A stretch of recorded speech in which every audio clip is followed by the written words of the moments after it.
Now, this is what we call C-square, because C-square here is about creating change, but not just you as the change agent.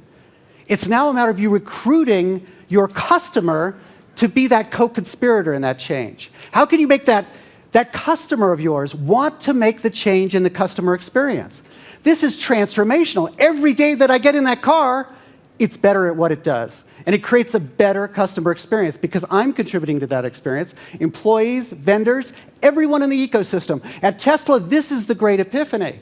If we are in a business where we can recruit our customers to be a part of that data science, to, in their own enlightened self-interest and create a better experience, that's transformational.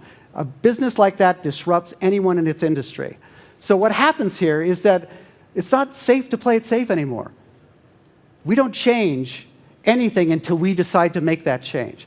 Talking to Elon about this, I was very proud of this statement. Winners lose more often than losers. Losers focus on not losing. Winners experiment until they succeed. That's the difference.